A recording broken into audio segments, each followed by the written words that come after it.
হাবিব জেনে গেছেন ইকরামা আসতেছেন ইমানদার হইয়া, কিন্তু নবীর কলিজায় ডর। আহারে আমার সাহাবীদেরকে তো আমি আটকায়া দিছি, কাউরে কিছু বলা যাবে না, ইকরামারেও তো বলা যাবে না, কারণ নিরাপত্তা দিয়ে দিস।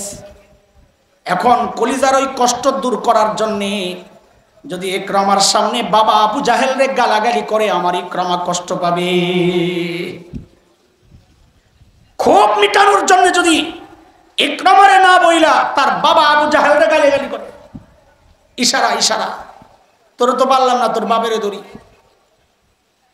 আল্লাহর হাবিব বললেন, ও আমার সাহাবীরা শুনো, ইয়াতিকুম ইকরামা মুমিনা ফালা তাসুব্বু আবা ফাইন্না সাব্বাল মাইয়িত ইউজিল হাই। আমার ইকরামা মুমিন হয়ে তোমাদের কাছে আসছে, খবরদার তার বাবারে কিন্তু তোমরা গালি দিও না, কারণ মৃত ব্যক্তিরে গালি দিলে তার জীবিত আপনজনের কলিজায় কষ্ট লাগে। আহা কি আদর্শ আমার নবীর, আল্লাহু আকবার। এই ছোট্ট একটা চরিত্র যদি এদেশের রাজনীতিবিদরা ধারণ করতে পারে, যে পূর্ববর্তী যারা চলে গেছে, যাদের অবদান আছে দেশের জন্য কিছু হলেও, সে যেই হোক, তাকে নিয়ে কটূক্তি করা যদি বন্ধ করে দেয় দেশের রাজনীতিবিদরা, আমরা হলফ করে দায়িত্ব নিয়ে বলতে পারি, তাদের আপোষের দূরের যে সম্পর্ক, তাদের যে আপোষের ক্ষোভ ক্রোধ রাগ, এই সব কিছু অবশ্যই অবশ্যই কমে যেতে বাধ্য। কথা বলে ঠিক কিনা? যাই হোক, এই 15 জনের ইতিহাস বসে বসে বললে তো সূরা আল-আহজাব শেষ করা যাবে না। আমার বলার যে উদ্দেশ্য, এই আয়াতের উপর সব জায়গায় চুপ থাকা যায় না, সব জায়গায় নরম আচরণ করা যায় না। কিছু জায়গা আছে এখানে আমার নবী, রহমতের নবী ও চূড়ান্ত কঠোর হয়ে দেখাইছে।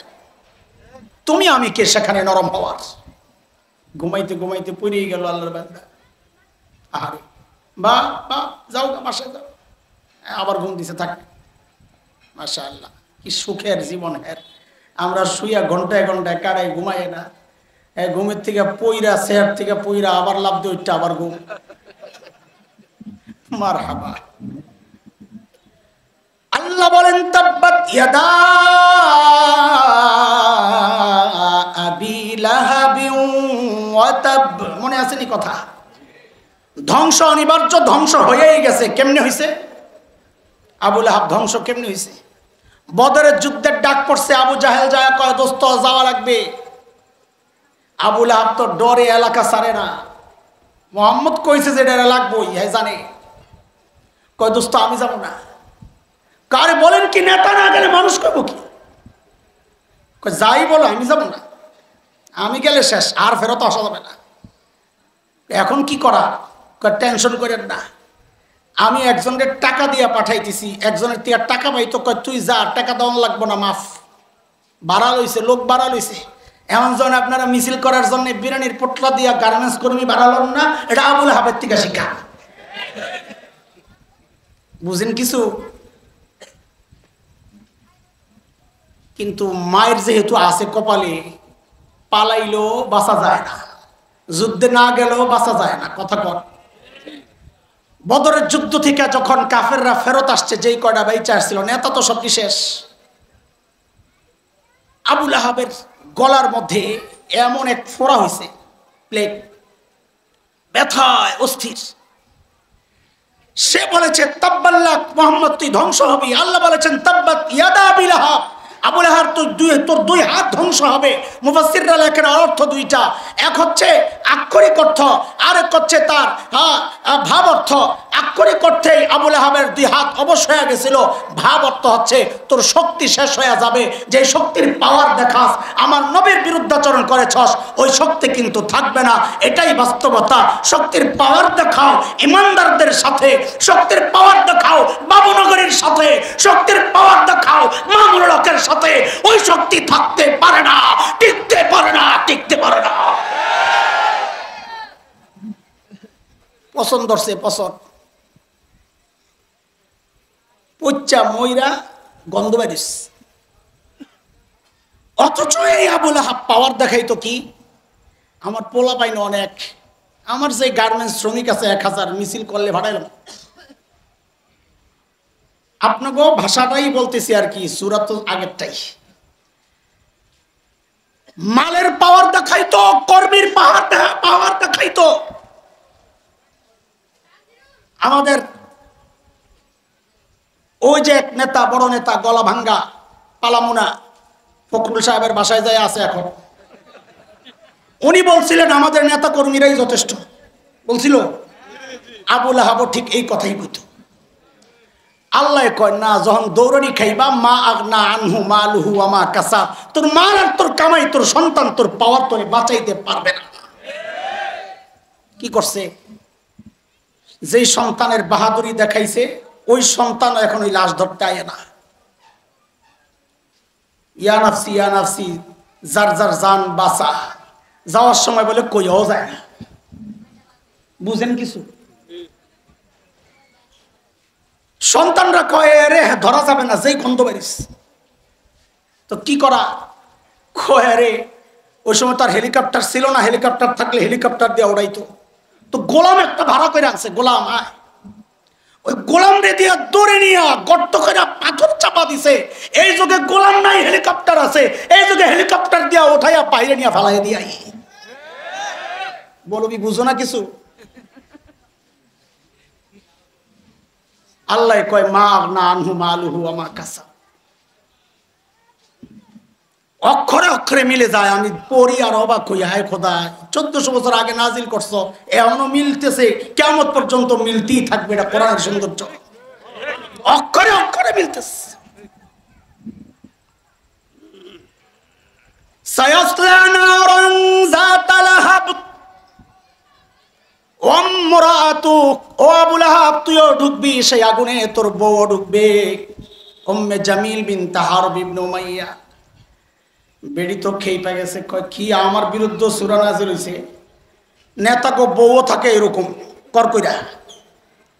শহরে এরকম কিছু মহিলা পাওয়া যায়, উঁচা উঁচা জুতা পইরা, হায় রে চলে কেমনে, বেড়ারা পিছন দিয়ে। আমি তো নিউ মার্কেট আমার এলাকা দেখি, বেড়ার এই বগলের তলে এক ব্যাগ, এই বগলের তলে এক ব্যাগ, দুই কান্দে দুইটা, হাতে দুইটা লইয়া চলতেছে জিন্দা ঠেলা গাড়ি। এমন মহিলা আছে না নাই? আল্লাহ তোরে বাঁচাক, আল্লাহ তোর উপর রহম করুক। এই বেড়া করে দেখলে আমার বড় দয়া হয়। আবুল আহাবের বউ ছিল এরকম একটা কর্কর।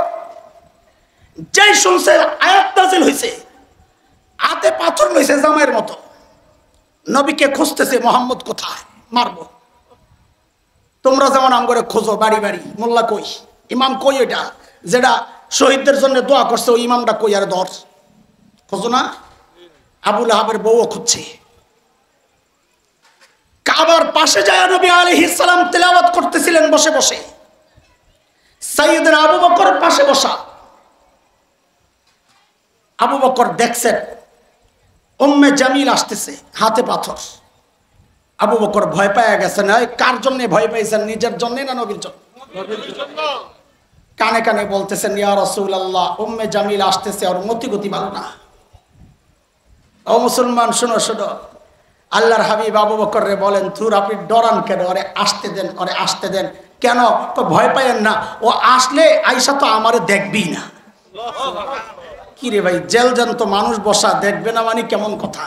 কারণ আল্লাহ আমার নবীর আগেই জানায় রাখছেন, সূরা বনি ইসরাইল 45 নম্বর আয়াত, আল্লাহ আগেই জানায় রাখছেন, ওয়া ইযা ক্বরাতাল কুরআনা জাআলনা বাইনাকা ওয়া বাইনাল্লাযীনা লা ইউমিনুনা বিল আখিরাহ হিজাবাম মাসতুরা।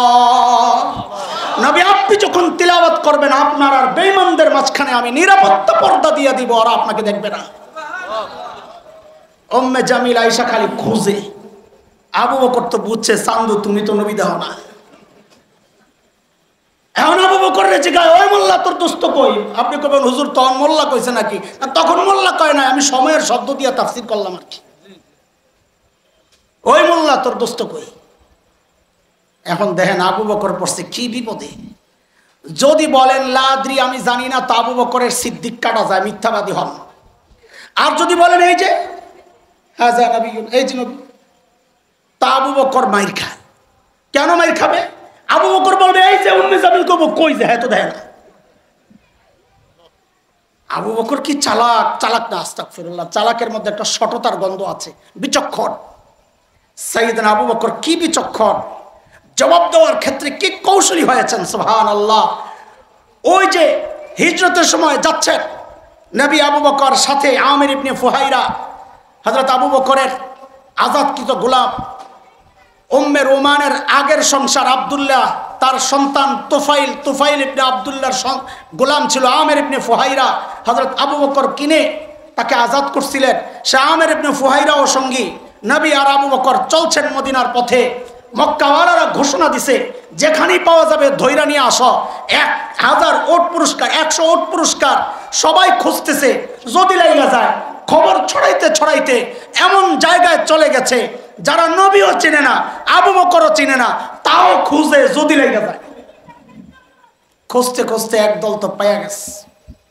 সামনে আবু বকরের ওট, পেছনে নবীর ওট।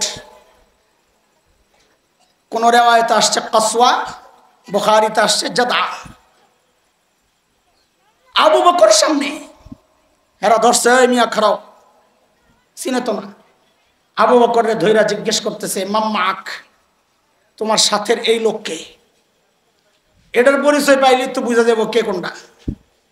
আবু বকর কি বিচক্ষণ, যদি বলেন লা আরিফুহু, এই বেটারে আমি চিনি না, তো নিজের সিদ্দিক কাটা যায়। আর যদি বলেন হাজা নবিয়ুনা, তিনি আমাদের নবী, তো নবী কাটা যান। আবু বকর কি বিচক্ষণ দেখেন, যে জিজ্ঞেস করছেন মাম্মা, এই সাথের লোকটাকে, আবু বকর সাথে সাথে জবাব দিয়ে দিচ্ছেন, হাদার রাজুল ইয়াহদিনি, এই লোকটা আমারে রাস্তা দেখায়। আর ওই মগা পাবলিক মনে করছে আবু বকর রাস্তা চিনে না, নবী পেছন থেকে কয়টায় নিয়ে বামে সোজা।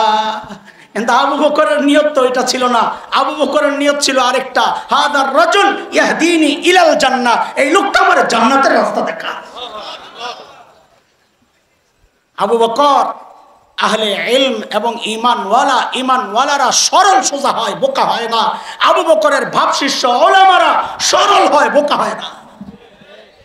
তোমরা অনেকে মনে করো মৌলবী বোকা, মৌলবী বোকা হয় না, সরল সোজা। বোকা তো সে যে আসমানি আলেম থেকে বঞ্চিত, মাথায় কিচ্ছু নাই। এটা আমার কথা না, আল্লাহর কথা।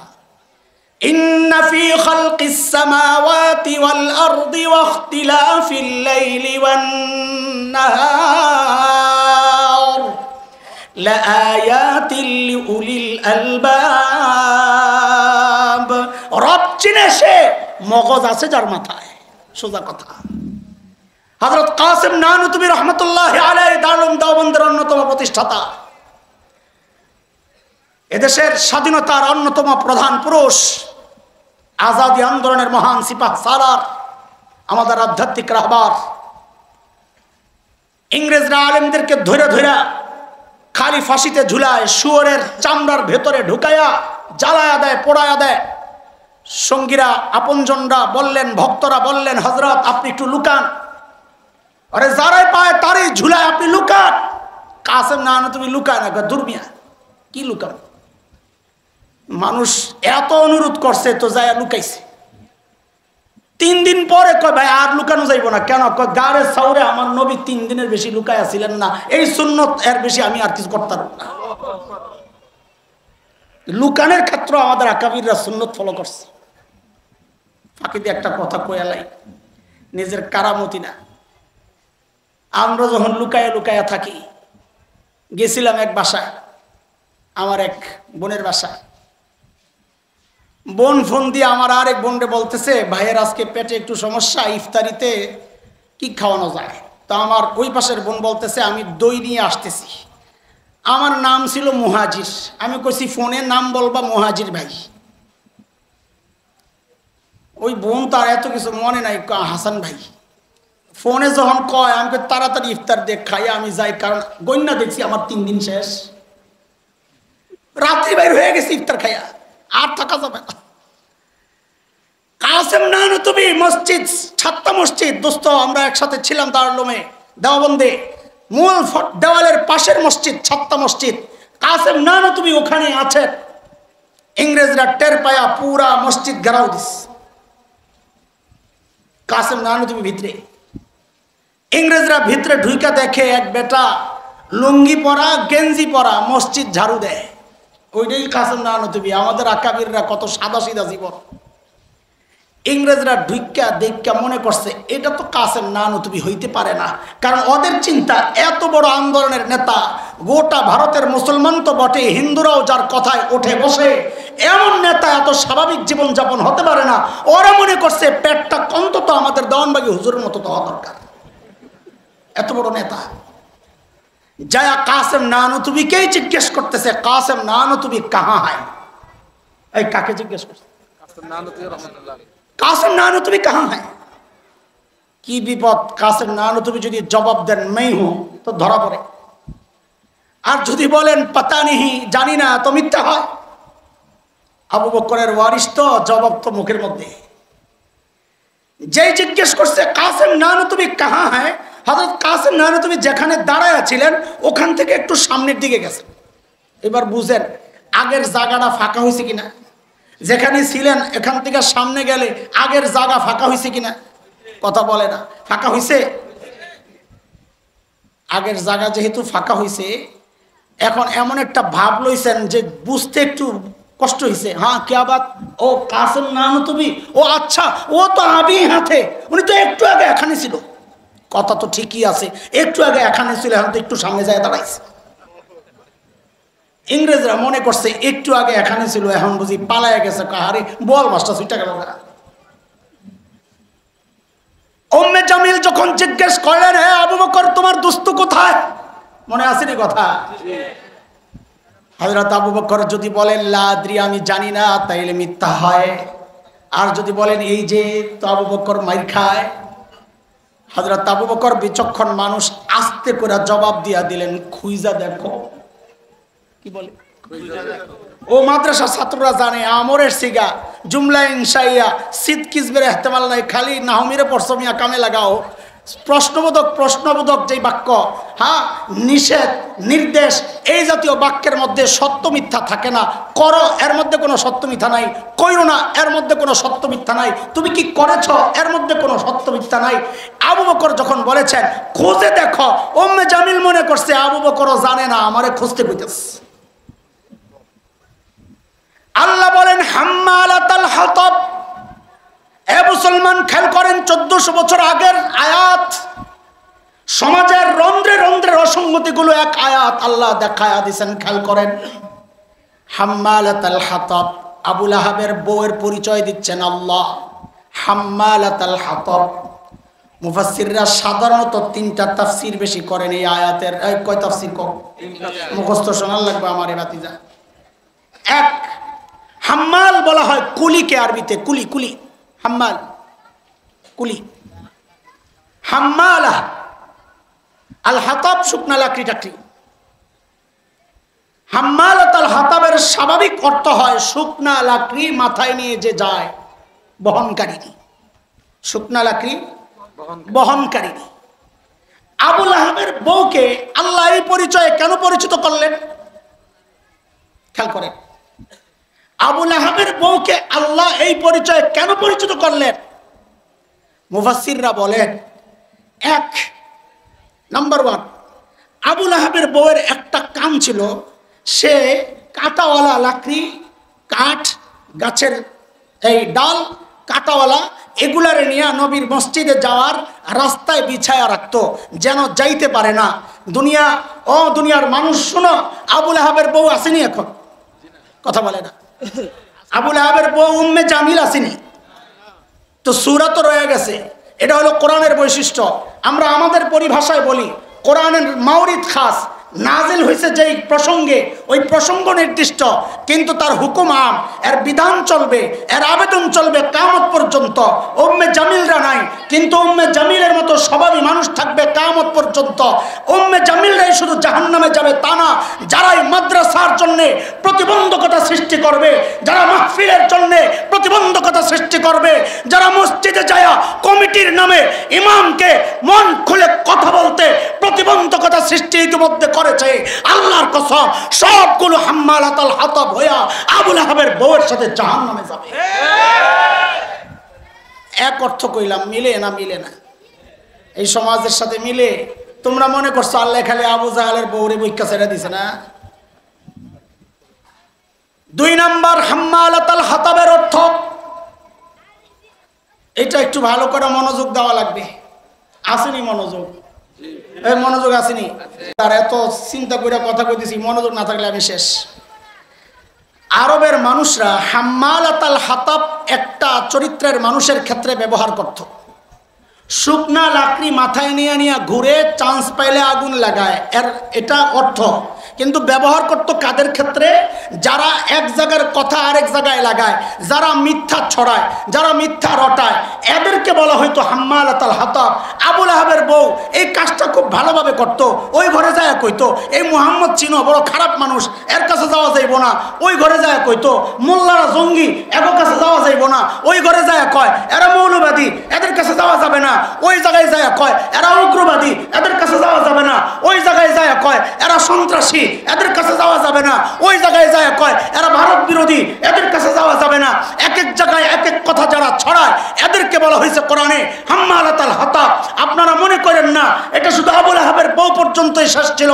আজকে যে সমস্ত মিডিয়া কর্মীরা দ্বীনের বিরুদ্ধে তাদের অবস্থান, ওই সমস্ত মুন্নি সাহারা আরো যারা আছে, যারা মিথ্যা রটাইছে, যারা মাওলানা মামুনুল হকের বিরুদ্ধে অপবাদ দিয়ে দিয়া আলেমকে জাতির সামনে খাটো করতে চেয়েছে, যারা মাদ্রাসাকে জঙ্গির আস্তানা হিসাবে মানুষের কাছে প্রচার করে করে উম্মতকে মাদ্রাসা থেকে বিচ্ছিন্ন করার চক্রান্ত করেছে, যারা আলেমদেরকে বিভিন্ন দুশ্চরিত্রের অভিযোগ দিয়া উম্মত থেকে বিচ্ছিন্ন করার এই অপপ্রয়াস চালাচ্ছে, প্রত্যেকটা মিডিয়া কর্মী সবগুলো হাম্মালাতাল হাতাব, সবগুলো আবু লাহাবের বউয়ের সাথে জাহান্নামে যাবে।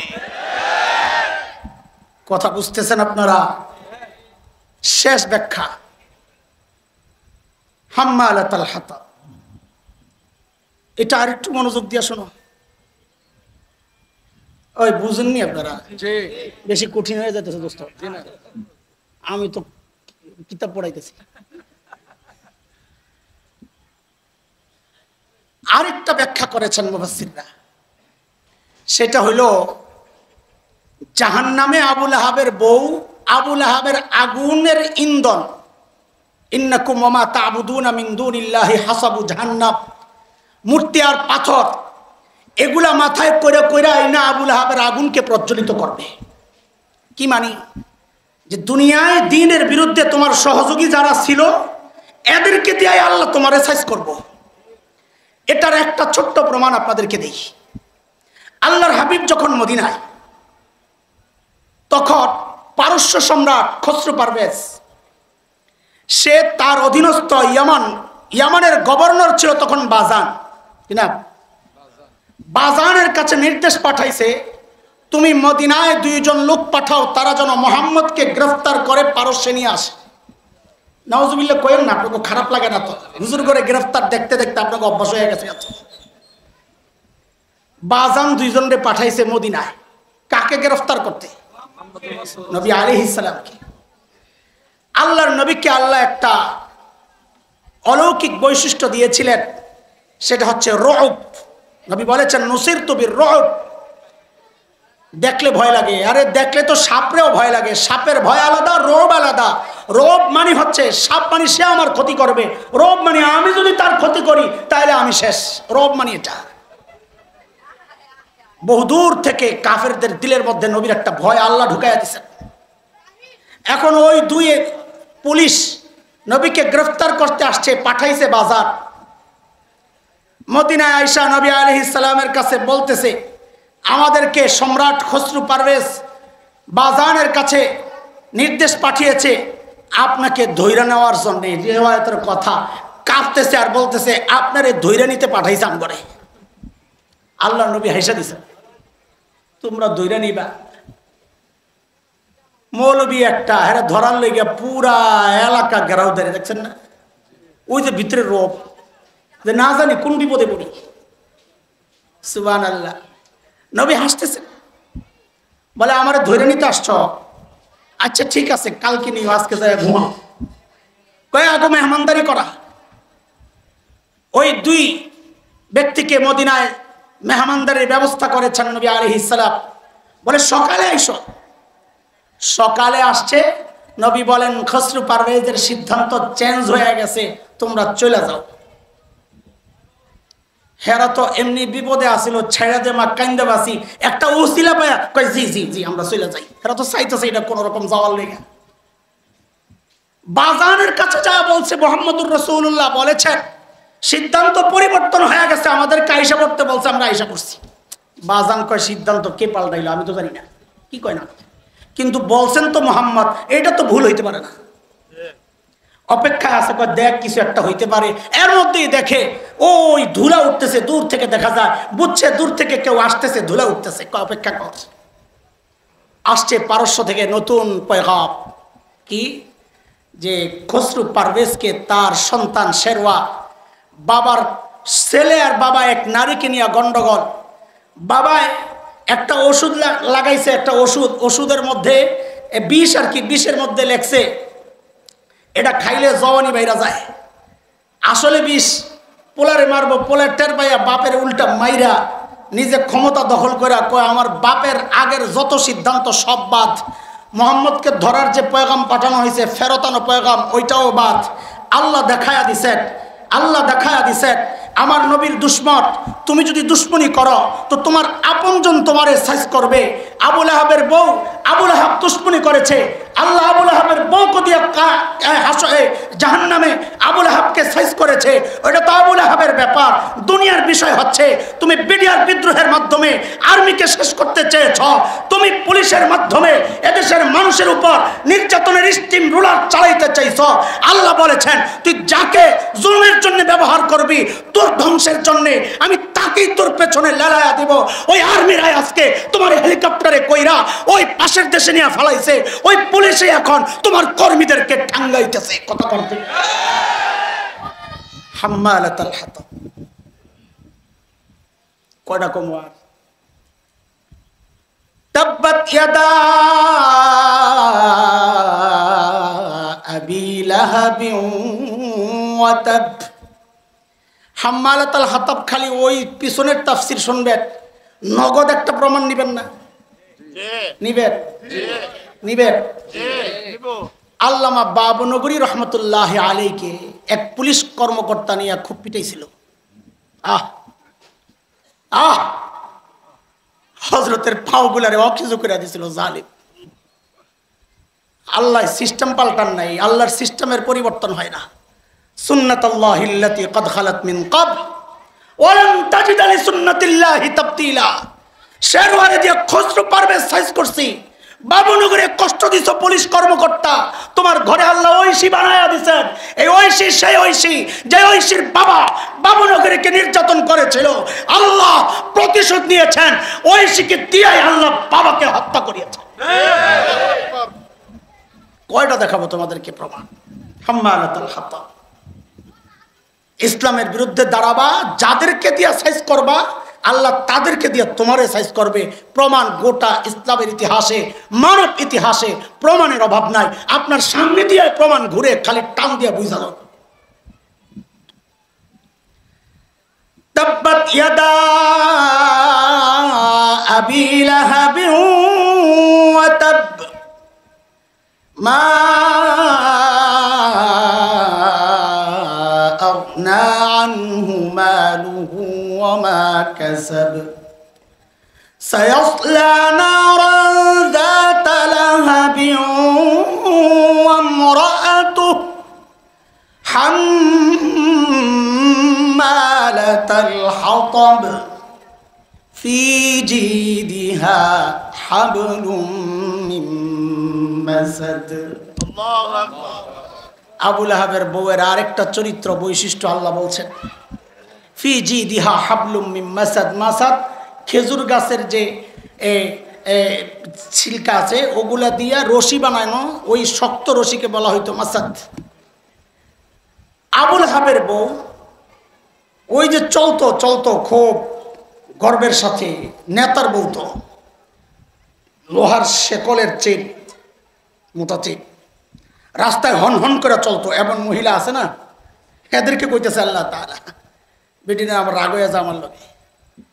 আবুল আহাবের বউ ওই কাজটাই করতো, রাস্তায় হন হন করে চলতো, গলায় বড় এরকম হার, গর্বের এটা অহংকারের হার, আল্লাহ বলছেন, মুফাসসিররা ব্যাখ্যায় বলেন, ফি জিদিহা হাবলুম মিন মাসাদ, আল্লাহ তার এই গলার মধ্যে জাহান্নামে লোহার শেকল লাগায়া দিয়ে দিয়ে আল্লাহ শাস্তি দিবেন। আল্লাহ জানায়া দিচ্ছেন, দুনিয়ায় তুমি যেটা নিয়ে গর্ব করো ওই মাল আল্লাহ তোমার গলায় ঝুলাইয়া দিবেন। আল্লাযীনা ইয়াকনিজুনা আয-যাহাবা ওয়াল ফিদ্দা ওয়া লা ইউনফিকুনাহা ফি সাবিলিল্লাহ ফাবাশশিরহুম বিআযাবিন আলীম ইয়াওমা ইউহমা আলাইহা ফি নারি জাহান্নাম ফাতুকওয়া বিহা জিবাহুহুম ওয়া জুনুবুহুম ওয়া যুহুরুহুম। আল্লাহ মাল দিয়া, লোহা দিয়া, সোনা দিয়া আল্লাহ ছেক দিবেন। আল্লাহ পিছনে ছেক দিবেন, সামনে ছেক দিবেন। অন্য হাদিসে আসছে গলায় ঝুলাইয়া দিবেন। যেই মাল তুমি জমা করেছ, যেই মাল তোমার অহংকারের কারণ, যেই অস্ত্র তোমার অহংকারের কারণ, যে মাধ্যম তোমার অহংকারের কারণ, আল্লাহ জাহান্নামে ওগুলা দিয়েই তোমাকে শাস্তির ব্যবস্থা করবেন। আমার বোনরা, বেপরদায় যারা চলেন, আপনাদের জন্য বলা, আজকে যেই জায়গাগুলো খোলা রাখছেন কসম আল্লাহর, ওই জায়গাগুলো আল্লাহ জাহান্নামের আগুনে আপনাদেরকে জ্বালায়া জ্বালায়া শাস্তি দেবে। আমার বহু বোন আছে, তারা পর্দা করে। পর্দা যে করে বললে তো কষ্ট পাবে। বলবো দোস্ত, এটা বলবো, পর্দা তো করে কিন্তু পর্দা না, এটা পর্দার অর্থই তো বুঝে নাই। পর্দা কাকে বলে? এই এখানে তো বোনদের স্বামীরা আছেন, মেয়েদের বাবারা আছেন, হ্যাঁ বোনদের ভাইরা আছেন, একটু আমাদের এই দাওয়াতটা আল্লাহর রাস্তে পৌঁছায়া দিয়ে, নাইলে কিন্তু আবুল আহাবের বউয়ের লগে হবে হাসর। আমরা জানি না, আমরা আমাদের আওয়াজ পৌঁছায়া দিচ্ছি। সেটা হলো কোরআন সূরা নূরে 31 নম্বর আয়াত। সংখ্যাটা এই জন্য বলে দিলাম যে তাফসিরে দেখায়া বুঝাইয়া দিবেন যে এই দেখ কোরআনে আছে, দেখ এটা মৌলবীর কথা না, তোরা মনে করিস না মৌলবীরা বানায় বানায় কয়। আয়াত নম্বর কত? কোন সূরা? আল্লাহ বলেন, ওয়ালা ইউবদিনা যিনাতাহুন্না, মেয়েরা যেন ওদের সৌন্দর্য প্রকাশ না করে। এটা হলো পর্দা। বোরকার নাম পর্দা না। পর্দা হইল মেয়েরা যেন তাদের সৌন্দর্য ওপেন না করে, গোপন করে। সেটা যদি ছালার চট পয়রাও হয় ওইটাই পর্দা, সেটা যদি যে কোনো একটা কাপড় দিয়ে নিজেকে ঢেকে রাখা হয় ওইটাই পর্দা। কিন্তু বোরকা পরার পর যদি সৌন্দর্য গোপন না হইয়া উল্টা ওপেন হয়, তাহলে ওয়ালা ইউবদিনা যিনাতাহুন্না হবে না, সৌন্দর্য গোপন হবে না। এটার নাম পর্দা না, এটা পর্দার নামের ধোঁকা, এটা পর্দার নামের ফ্যাশন। এই জন্যে টাইট ফিট বোরকা এটা পর্দা হইতে পারে না, কারণ টাইট বোরকা দিয়া সৌন্দর্য গোপন হয়। আপনারাই বলেন, গোপন হয় না ওপেন হয়? রঙিন বোরকা দিয়া সৌন্দর্য গোপন হয় না ওপেন হয়? ডিজাইনের বোরকা দিয়া সৌন্দর্য গোপন হয় না ওপেন হয়? এই জন্য বোরকাওয়ালারাও বুঝা গেছে এই বোরকা পর্দার বোরকা না, এটা ফ্যাশনের বোরকা। বোরকাওয়ালারা বুঝা এখন আর বোরকা হাউস লেখে না। বিশ্বাস না করলে আমাদের এলিভেন্ট রোডে আছে, নাম দিছে ফ্যাশন হাউস, বোরকার দোকানের নাম। কারণ এরা বুঝা গেছে এরা আর পর্দা করে না, এরা ফ্যাশন করে। এই জন্য বোরকার দোকানের নাম দিছে কি? কসম আল্লাহর, যেই বোরকা ফ্যাশন হাউসে বিক্রি হয় ওই বোরকা শরীয়তের বোরকা হইতে পারে না। এটা ওয়ালা ইউবদিনা যিনাতাহুন্নার যে দাবি, এটা মিটায় না। আমাদের এক বন্ধু একবার বলেছিলেন মেয়েদের মুখ খোলা জায়েজ আছে, মনে আছে নি আপনাকে? ফতুয়া আসছিল মেয়েদের মুখ খোলা জায়েজ আছে। হ্যাঁ, মুখ খোলার বন্ধ করার ব্যাপারে স্পষ্ট কোনো আয়াত নাই, এই জন্য বলেছেন। কোনো হাদিস নাই, এই জন্য বলেছেন মুখ খোলা জায়েজ। কিন্তু শরীয়তের মিজাজ বুঝে নাই। শরীয়ত বলেছে ওয়ালা ইউবদিনা যিনাতাহুন্না, সৌন্দর্য প্রকাশ যেন মেয়েরা না করে। ও দোস্ত, আপনি জানেন না কেন? এটা মানুষের সৌন্দর্যই তো চেহারায়। মানুষের সৌন্দর্য কোথায়? এখন আল্লাহ যদি বলছেন সৌন্দর্য গোপন করো, তার মানে আপনি কইবেন আল্লাহ তো চেহারা বন্ধ করতে কয় নাই, সৌন্দর্য গোপন করতে কইছে। কাজে আমি মুখ খুলি, হাতে মৌজা লাগাই, পায়ে মৌজা লাগাই না, এটা নিয়ে বুঝছেন? তো বউ দেখতে যায় খালি পাও দেখছেন না চেহারা দেখছেন? কেন চেহারা কেন দেখলেন? চেহারা কেন দেখলেন? আপনি বিয়া করবেন পাও দেখা? যে পাও মৌজা লাগায় মুখ খোলা রাখে, হ্যাঁ বিয়া করবো কি দেখা? হ্যাঁ মুখ দেখবো না, কারণ মুখে তো হ্যাঁ সৌন্দর্য না। বোকারাম, মানুষের সৌন্দর্য তার চেহারায়। এই জন্য শরীয়তের বিধান যেহেতু আসছে সৌন্দর্য গোপন করো, বোঝা গেল চেহারা ঢাকা এটা ফরজ। কাজে আমাদের যে সমস্ত বোনরা পর্দা করেন, শরীয়ত মানেন, কিন্তু চেহারা খুলে রাখেন, আপনি নিশ্চিন্ত থাকেন এটা যে আপনি শরীয়তের বিধানকে অমান্য করছেন, আপনি আল্লাহর আয়াতকে অস্বীকার করছেন। আল্লাহ না করুন আপনার হাসর যেন আবু লাহাবের বউ উম্মে জামিল বিনতে হারব ইবনে উমাইয়ার সাথে না হয়।